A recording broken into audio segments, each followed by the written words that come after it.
본문 말씀을 한번 우리 보겠습니다. 에베소서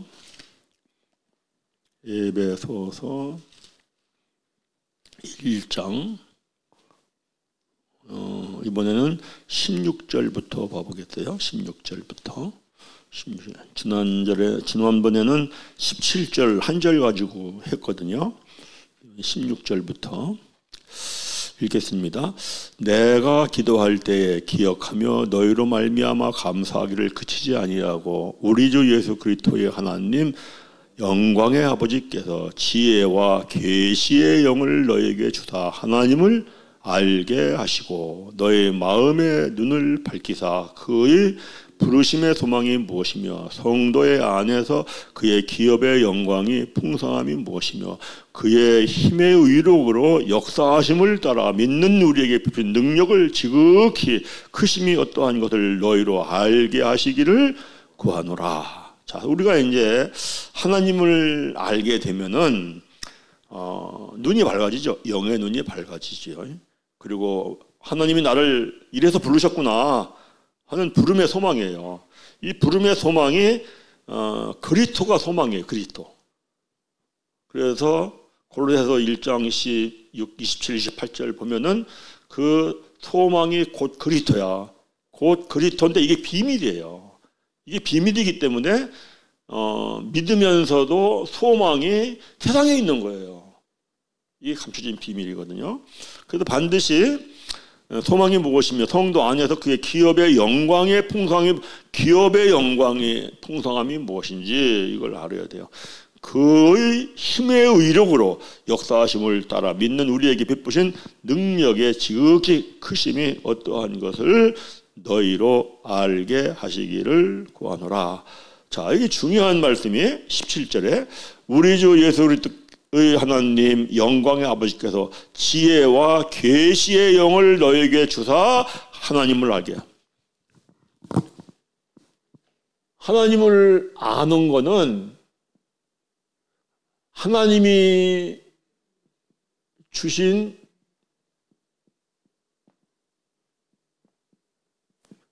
지혜와 계시의 영으로만 알아요.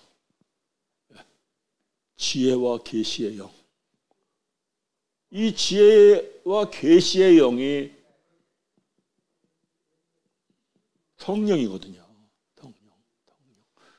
그러니까 성령이 내 안에 들어와 계실 때만 하나님을 알아요. 성령이요. 그런데 성령이 내 안에 거하신다. 성령이 내 안에 거하는 이 방법은 우리가 처음에 예수님 믿을 때 우리가 성령이 임하셔가지고 사실 우리가 이제 거듭난 자가 되잖아요. 이거는 갓난아기예요, 갓난아이. 이 상태일 때에는 하나님을 몰라요. 이 상태일 때는 이게 하나님의 말씀을 갓난아기에서 성장을 하려면은 뜻으로 알아야 돼요. 뜻으로. 그러니까 말씀이 율법 조문이 되면은 내가 예수를 믿을 때에 임한 그 성령 이 죽어요. 율법 조문이 되면. 그런데 교회를 다니니까 내가 봉사하고 헌신하고 예배 열심히 드리고 섬기고 이러면은 율법 조문, 사람의 계명으로 가르치고 배우면서 영은 죽는데 자기는 믿음이 좋은 자라. 그래서 이게 외식하는 자가 돼요. 외식하는 자야. 외식하는 자야. 뜻으로 깨달아서 죄를 깨닫고 어찌할 거 하고 회개하고 제사함 받고 성령을 선물로 받아서 선물로 받은 이 성령의 힘으로 순종해야 내 안에 성령이 계세요. 그래서 수없이 얘기하는 것이 여기까지의 이 과정이 사도행전 2장 37절에서 38절이고 여기가 사도행전 5장 32절이에요. 하나님이 순종하는 자에게 성령을 주신다 그랬대요. 그러니까 우리는 순종하는 데 힘써야 돼요. 순종하는 데 힘쓰는 게 아니고 자꾸 신학이니 교리니 이런 거는 하나님 몰라요. 이거는 하나님에 대하여서만 아는 거예요. 하나님에 대하여서 아는 건 껍데기예요. 껍데기. 그래서 저는 참 이 하나님의 은혜인 것 같아요. 왜냐면은 이 석사 박사 과정을 엄청 권면을 했거든요. 저한테 그 권호윤 목사가 최초윤 목사님하고 저 둘한테 꼭 액치에 와서 이 신학 석사 박사를 꼭 해야 한다고. 그래서 최 목사님을 한 거예요. 근데 나는 그때 어떤 생각을 했냐면 신학을 하면 하나님과 멀어진다. 나 이런 걸 몰랐어. 이런 걸 모르고 신학에 빠지면 안 된다. 그래서 안 했거든요. 그리고 그 대신에 그 시간에 성경 보고 기도하자. 그러니까 박사과정은 하지 않았지만 박사과정 한 사람 못지않게 기도도 하고 성경을 본 거죠. 그런데 지나고 보니까 신학은 많이 알면 알수록 하나님과 멀어져. 그리고 이 신학이라고 하는 거는 하나님 관계 속에서 이게 재앙이 돼버리더라고. 하나님을 더 알아야 되는데 머리로만 자꾸 연구하고 머리로만 생각하지 순종할 생각을 안 해. 이 순종할 생각을 하면은요, 이거 기도를 할 수밖에 없어.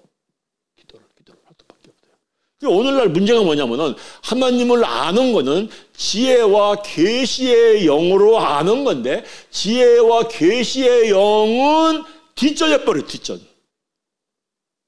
이건 뒷전이 돼버리고 신학이니 철학이니 교리니 이것이 돼버리는 거예요. 그리고 이걸 막 잘 가르치고 잘 설명하면은 그거 뭐 대단하게 하나님을 아는 것처럼 인정을 하는 거죠, 사람들이.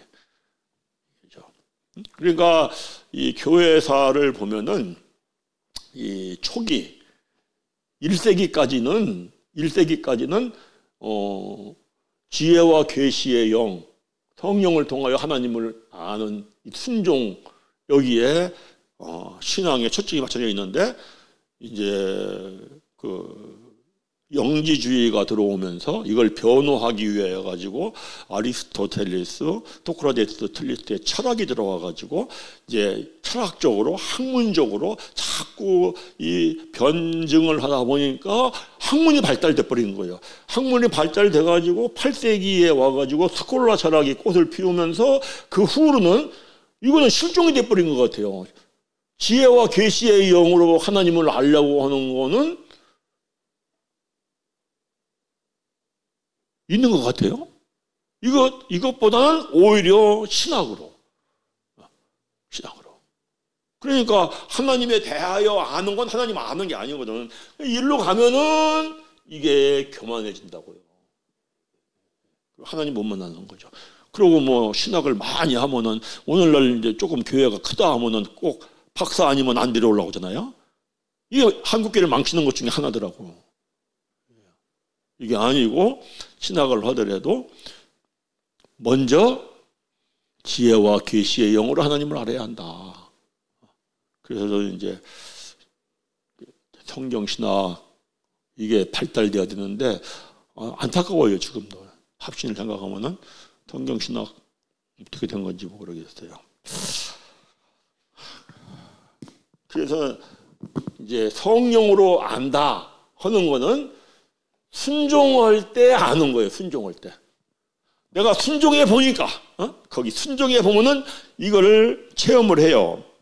순종해 보면은 그 19절 말씀 그의 힘의 의력으로 역사하심을 따라 믿는 우리에게 베푸신 능력의 지극히 크심이 어떠한 것을 너희로 알게 하시기를 원합니다.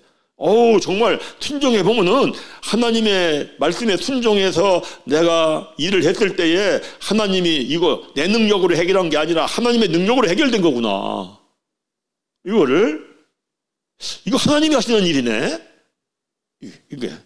이게 우리에게 만나면은 사실은 이런 대화가 돼야 된다고, 저는 목사님들이 만나면은 이런 대화가 돼야 한다고 생각을 해요. 내가 이렇게 성경을 깨달았는데 이렇게 순종하고 보니까 이런 일이 나타나더라. 근데 그런 대화는 별로 없잖아요. 그래서 이러한 그 체험이 있는 하나님을 아는 것, 이렇게 되기 때문에 아까 우리가 이제 그 누가복음 그 11장 그 10절, 11, 12, 13절을 봤잖아요. 정말 기도라고 하는 거는 구하라, 찾으라, 두드리라. 내가 원하는 것을 구하라, 찾으라, 두드리가 아니잖아요. 네가 원하는 거 얻으려면 어떻게 해? 너희는 먼저 그의 나라와 그의 의를 구하라. 그러면 이 모든 걸 너에게 입고자 먹고자 마시고자 하는 걸 더하여 주시리라. 이렇게 해서 내가 재물의 축복을 받아도 그 재물의 축복을 누릴 수가 있어요. 그게 아니라 축복 주세요, 축복 주세요. 계속해서 재물의 축복을 받으면 재물의 노예가 돼버려요.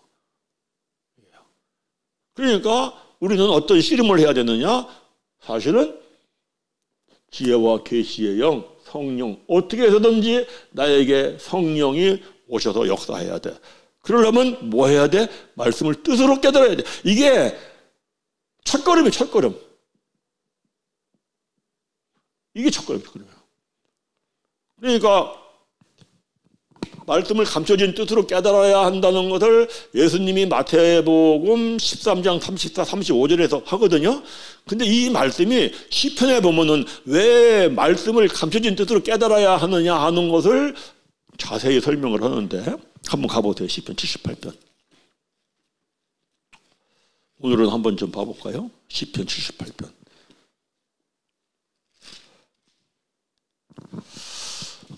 자, 1절부터 한번 읽어보겠습니다. 내 백성이여 내 율법을 들이며 내 입의 말에 귀를 기울일지어다. 내가 입을 열어 비유로 말하며 예로부터 감춰졌던 것을 드러내려 하니 창세로부터 감춰졌던 것을 드러낸다. 이게 예수님께서 마태복음 13장 14절에서 2절 말씀을 인용하면서 창세부터라고 그랬어요. 창세기부터. 왜 이렇게 하느냐? 3절. 이는 우리가 들어서 아는 바요 우리의 조상들이 우리에게 전한 바라.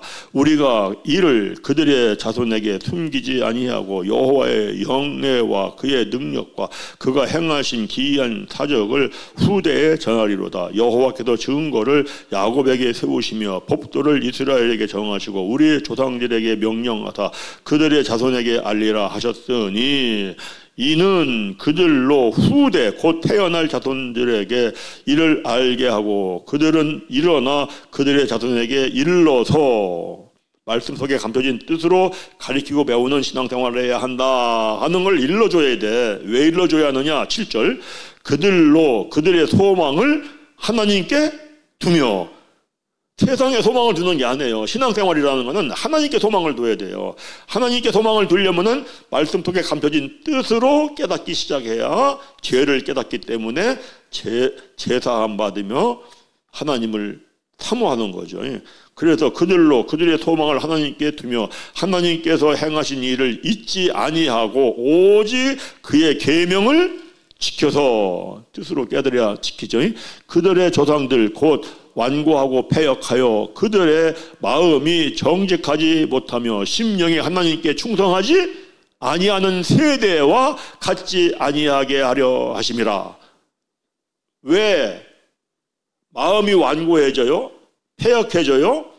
왜 정직하지 못해요? 왜 하나님께 입술로만 충성을 하고 마음은 멀어요? 하나님의 말씀을 사람의 계명으로 가르치고 배웠기 때문에. 그래서 하나님의 말씀을 사람의 계명으로 가르치고 배운 이러한 세대와 같지 않게 하려면은 어떻게 가르쳐야 돼? 말씀 속에 감춰진 뜻을 창세기부터 가르치고 배워야 한다 하는 것을 시편 78편에서 말씀을 아주 자세하게 설명을 하고 있는 걸 우리가 봐요. 자, 우리 이제 호세아서를 한번 보겠습니다. 호세아서 6장 1절. 오라 우리가 여호와께로 돌아가자. 여호와께서 우리를 찢으셨으나 도로 낫게 하실 것이요 우리를 치셨으나 싸매어 주실 것임이라. 여호와께서 이틀 후에 우리를 살리시며 셋째 날에 우리를 일으키시리니 우리가 그의 앞에 살리라. 그러므로 우리가 여호와를 알자. 힘써 여호와를 알자. 그의 나타나심은 새벽빛같이 어김없나니 비와 같이 땅을 적시는 늦은 비와 같이 우리에게 임하시리라. 그러므로 이랬어요. 그러므로 왜 우리가 여호와를 알아야 하느냐, 왜 여호와 하나님을 힘써서 알아야 하느냐 하는 그 이유는 1절 2절 말씀이에요. 오라 우리가 여호와께로 돌아가자. 여호와께서 우리를 찢으셨으나 도로 낫게 하실 것이요 우리를 치셨으나 떼며 주실 것이요 여호와께 이틀 후에 우리를 살리시며 셋째 날에 우리를 일으키시리니 우리가 그의 앞에 살리라. 일으키는 게 뭐예요? 부활이죠. 부활의 삶을 살려면 사망 권세를 멸하고 세상을 이기고 부활의 삶을 살려면 여호와를 알아야 돼. 그래서 먼저 힘써서 여호와를 알아야 돼요. 먼저. 그런데 사실은 여호와를 알려고 하는 데에 사람들이 관심이 별로 없어요. 세상에서 크게 되고 잘 되는 거를 하는 데에 우선적인 관심이 있지, 여호와를 알므로 말미암아 그분으로 인하여서 그분의 능력을 체험하면서 크게 되고 잘 되고 이거를 사모하고 이렇게 가야 되는데 그거에 별로 관심을 없어요. 그러면서 이제 뭐라고 얘기하냐면은, 자, 사람에 있어요. 사람. 그 다음에 첫째 날.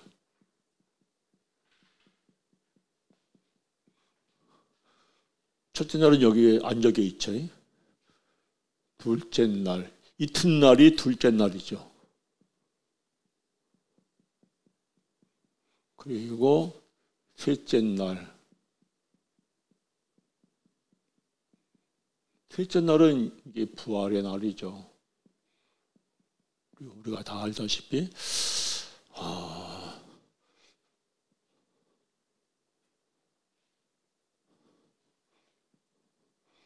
사람 찢으셨다.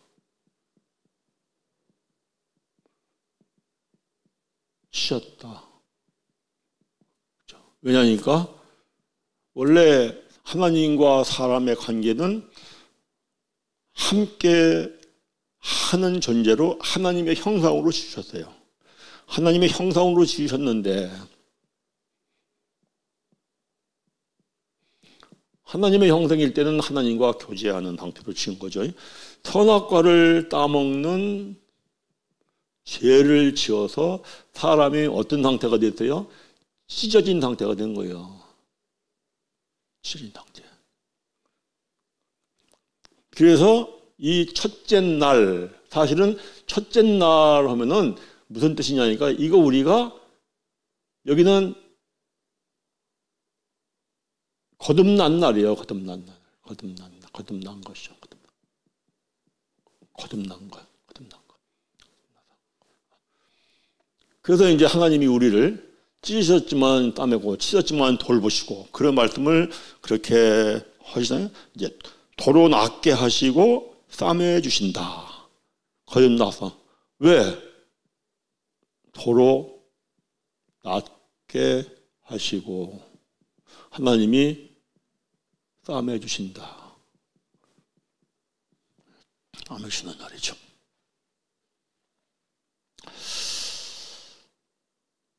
그래서 이튿날은, 둘째 날은 이제 움직이기 시작하는 거예요. 이걸 가지고 뭐라고 표현하니까 살리셨다.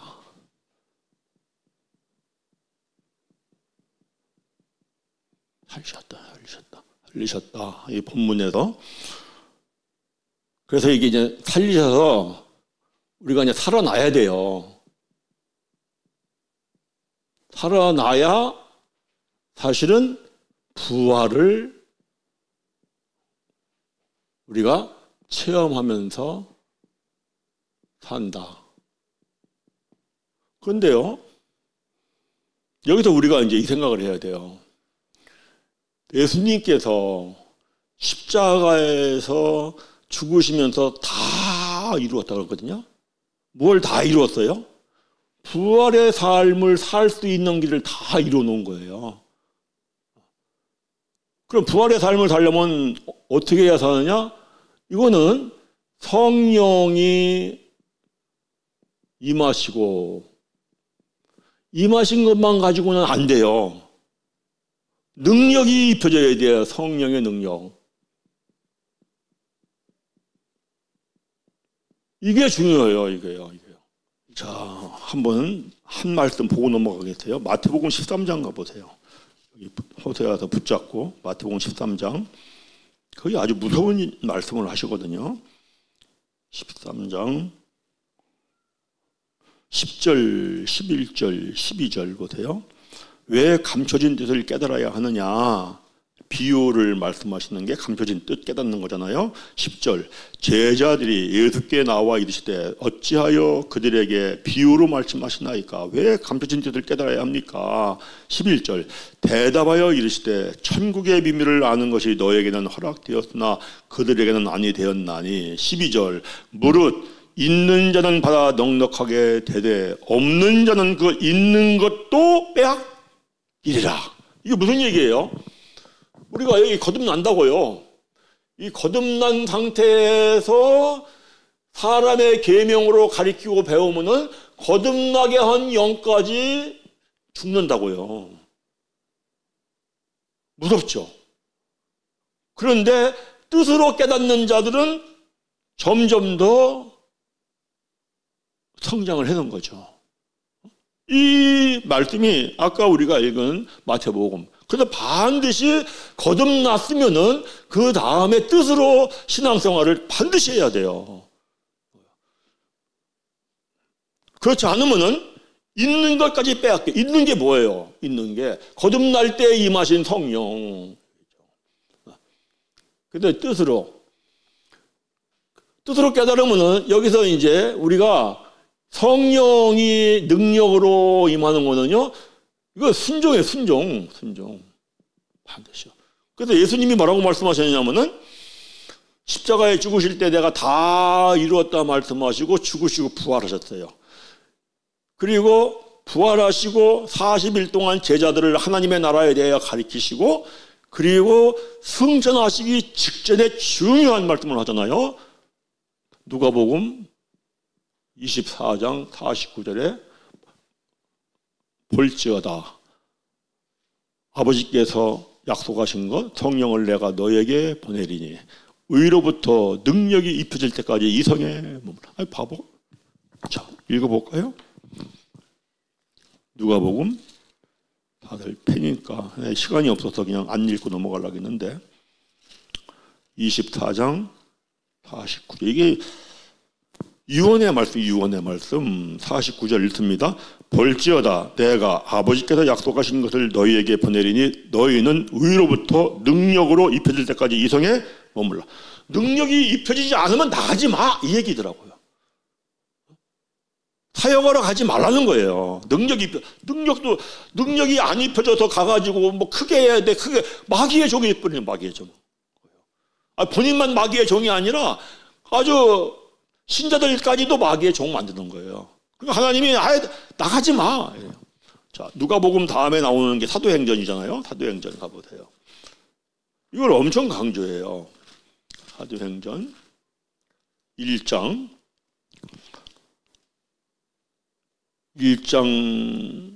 4절 보세요. 사도와 함께 모이사 그들에게 분부하여 이르시되 예루살렘을 떠나지 말고 내게서 들은 바 아버지께서 약속하신 것을 기다리라. 성령의 능력을 기다려라. 성령의 능력. 자, 8절 보세요. 8절 읽습니다. 오직 너희 성령이 너에게 임하시면 너희가 권능을, 이 권능이 원어로 두나미스예요. 능력이에요. 능력을 받고 예루살렘과 온 유다와 사마리아와 땅끝까지 이르러 내 증인이 되라. 그래서 계속 강조하는 게 뭐냐면은 성령의 능력을 받고 나가라. 이 능력을 받는 거는 역대하 16장 9절 보세요. 역대하 16장 9절. 역대하 16장 9절.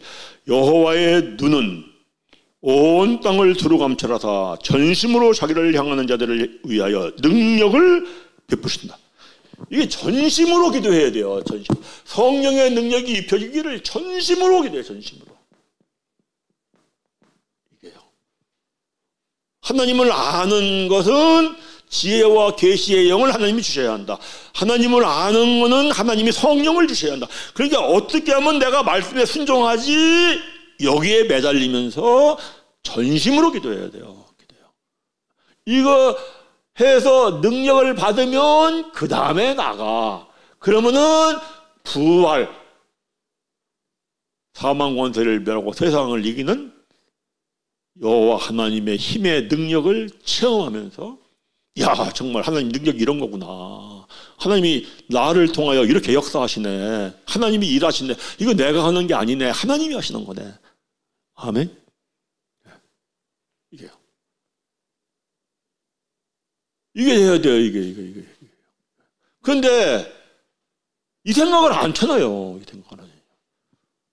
어떻게 해서라도 교회만 크게 되면 다 된지 알죠. 그 결과가 한국교회 타락한 거 아니에요. 지금 이렇게요. 그러니까 나가서 사역하지 말아야 할 사람들이 다 나가 사역하는 거야. 신학대학원을 졸업하면은, 그리고 노예에서 목사한테 받으면 자격증만 따갖고 하는 거예요. 그래서 제가 정말 그리스도 말씀 학교가 제대로 세워지면은 이런 절차를 거쳐서 말씀을 뜻으로 이렇게 깨닫고 가리키는 거, 그리고 말씀이 마음에 기록이 되고, 그리고 이렇게 대화해 보면은 다 이 말이 마음의 생각이 나오잖아요.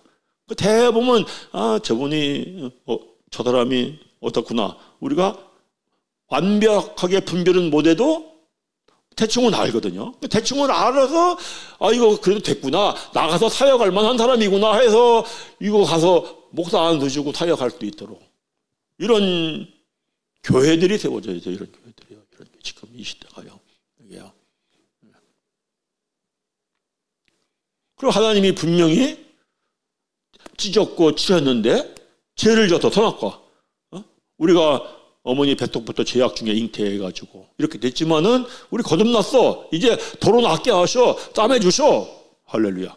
그래, 거듭났게 해주셨네. 땀해 주셨네. 뭐로? 성령의 능력의 역사를 체험해야, 아, 하나님이 땀해 주셨구나. 하나님이 도로 낫게 하셨구나. 뿐만이 아니라 정말 하나님의 능력으로 역사가 내 삶 속에 나타나네. 이게 중요한 거죠. 이 구조가 사실은 똑같아요. 여기가 애굽이에요. 애굽. 여기가 광야예요. 광야. 여기가 가나안이에요. 가나안. 아, 광야가 뭐예요? 광야라고 하는 거는 말씀에 훈련 받는 거예요. 하나님이 가라 하면 가고, 안 가라 하면 안 가고, 멈추는 게 광야예요. 말씀 훈련 받는 거예요. 자, 민수기 9장 가보세요. 민수기 9장. 그 하나님 의식이 없어요. 전혀 내가 하고 싶은 대로 내 마음대로 내 뜻대로 해요. 그 무슨 하나님의 종이라고 그러나요? 그 마태복음 7장 21절, 22, 23절 뭐라고 그래요? 아무리 능력이 있고 크게 했다 할지라도 하나님이 아버지 뜻대로 행하지 아니한 자들은 불법을 행한 자들이라 그러잖아요. 민수기 9장 15절 함께 읽습니다. 성막을 세운 날에 구름이 성막고 증거의 성막을 넘어 덮었고 저녁이 되면 성막 위에 불 모양 같은 것이 나타나서 아침까지 이르렀더니 항상 그러하여 낮에는 구름이 그것을 덮었고 밤에는 불 모양이 있었는데 구름이 성막에서 떠오르는 때에는 이스라엘 자손들이 곧 구름이 떠올라야 가는 거예요. 구름이 머무는 곳에 이스라엘 자손이 진을 쳤더니 이스라엘 자손이 여호와의 명령을 따라 행진하였고 여호와의 명령을 따라 진을 쳤으며 구름을 성막 위에 머무는 동안에 그들이 진영에 머물렀고 구름이 성막 위에 머무는 날에 오렐 때에는 이스라엘 자손이 여호와의 명령을 지켜 행진하지 아니하였으며 혹시 구름이 성막 위에 머무는 날이 적을 때에도 그들이 다만 여호와의 명령을 따라 진영에 머물고 여호와의 명령을 따라 머물고 행진하고 21절 혹시 구름이 저녁부터 아침까지 있다가 아침에 구름이 떠오를 때에는 그들이 행진하였고 구름이 밤낮 있다가 떠오르면 곧 행진하였으며 이틀이든지 한 달이든지 1년이든지 구름이 성막 위에 머물러 있을 동안에 이스라엘 자손이 진영에 머물러 행진하지 아니하였다가 떠오르면 행진하였더라. 그죠? 1년 동안 구름이 안 떠올라. 그래가지고 그 자리에 1년 동안 머물러 있어. 빨리 가야 되는데.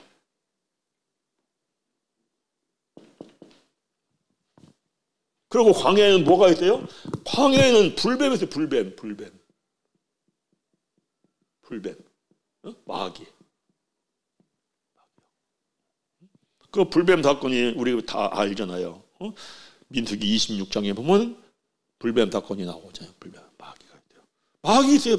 마귀가 어디 있어요? 이게 사람의 생각 속에 있잖아요. 생각 속에. 불평 불만하고 원망하면 물려 죽는 거죠.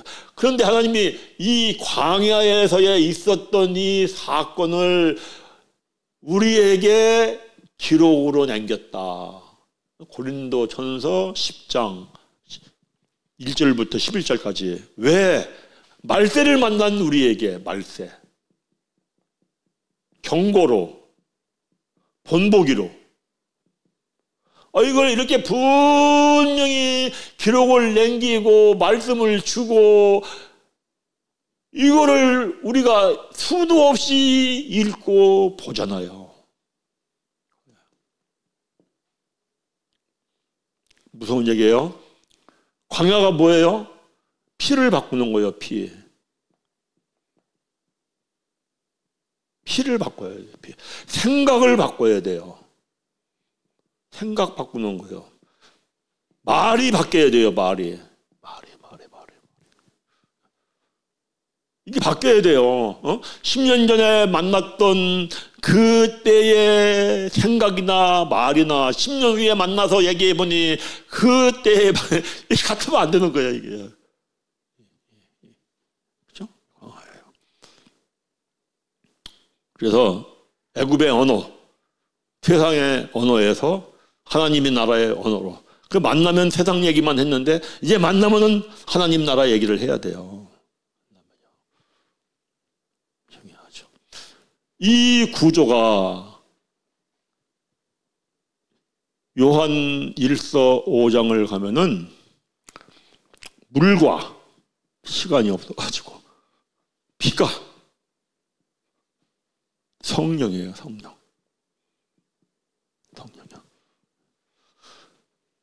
이게 똑같아요. 이게 첫째 날, 둘째 날, 셋째 날.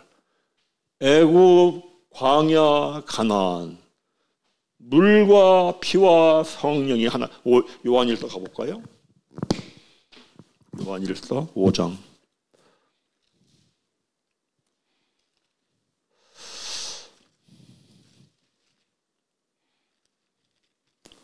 5장 거기 쭉 하는데 8절만 읽죠. 8절 읽습니다. 성령과 물과 피라 또한 이 셋은 합하여 하나이니라. 이게 돼야 돼요.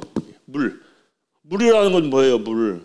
하나님의 말씀을 율법 조문,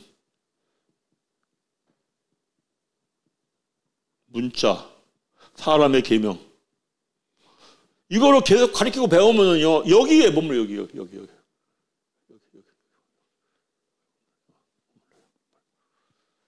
피가 뭐예요? 말씀이 뜻의 뜻. 그런데 예수님이 시내산에서 BC 1445년에 시내산에서 율법을 주잖아요. 율법을 왜 줬어요? 죄를 깨닫고 회개하라고. 1445년에 줬는데 예수님이 오셔서 하신 첫 번째 말씀이 뭐예요? 회개하라. 천국이야. 무슨 얘기예요? 죄를 깨닫고 회개하는 신앙생활을 않는다는 거예요. 거기에 관심이 없어. 그러니까 예수님이 오셔가지고 답답하니까 그게 안 되니까 하나님이 찾는 예배가 없죠.